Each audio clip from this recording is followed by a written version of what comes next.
Chances were coming thick and fast, and that little back pass from Kopelang almost had Morake at 6s and 7s.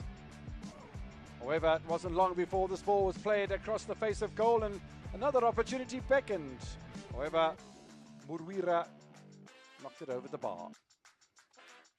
Zimbabwe were piling more pressure, but that back pass from Kopelang nearly caused some trouble for Morake. He managed to clear it at the nick of time.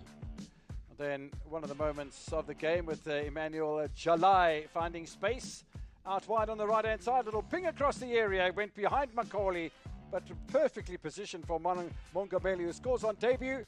And Zimbabwe opened their account halfway into the match. Halfway into the first half, I beg your pardon. Great cutback from Leroy to find Mongameli in the center of the post and eventually getting that open. Leroy himself was going to be a contributor to the next goal, and it bounced off Nico Babutsi past Ezekiel Morake 10 minutes after the goal from Mongameli. 2-0 Zimbabwe.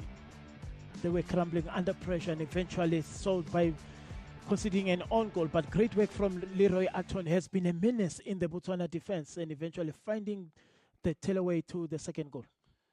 There were opportunities for Botswana, but few and far between, and advantage played here by referee Chanti Kasongo from Zambia, but a turnover ball in the middle of the park and a real piece of beauty from Bonnie Macaulay. Took on the captain Kopelang, dropped the shoulder on the left-hand side, not only once but twice, threaded the eye of the needle, found Antonio Leroy at the far post, stayed on side, converted the opportunity, Zimbabwe 3-0. It was a great ball played across the gate, and then with Leroy being on the edge of that pole, managed to find and increase the lead for Zimbabwe. Hadebe was caught for pace, and from Kaku, there was that incident. That was a break attack at his back. Yes, indeed. It was within that lunging tackle that he was caught for pace and not winning the ball, but winning the man.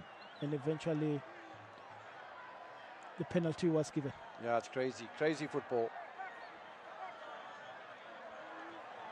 Opportunity for Eric Ukame to score his first international goal. Man based in Morocco with Maloudia. 4th international appearance. Can he beat Elvis Chipezeze? 20 minutes played in the second half. Referee watching for encroachment.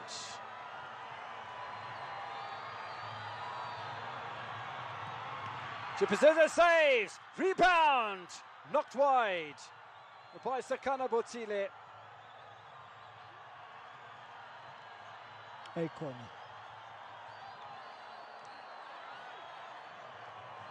Not to be. But this is a bit of a wake-up call for Zimbabwe at no cost. And they can breathe a sigh of relief on another stage, on another competition at a different level. Could have been a different result. It's not.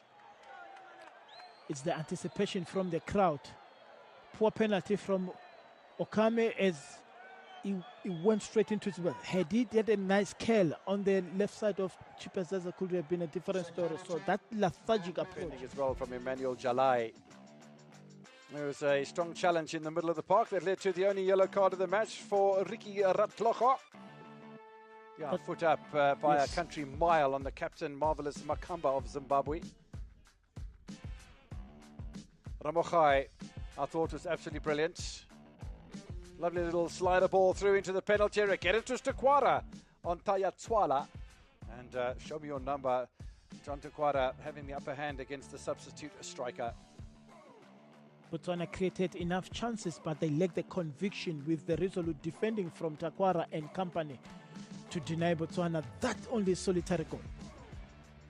Nice to see a little get-together then from Morena Ramaraboli, and it's going to be fascinating to see the performance from Botswana when they play on Tuesday afternoon. Let's have a look at the tail of the tape.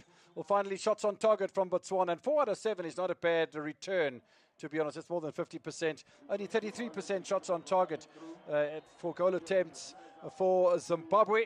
And Botswana overall, because of their second half performance, a better possession.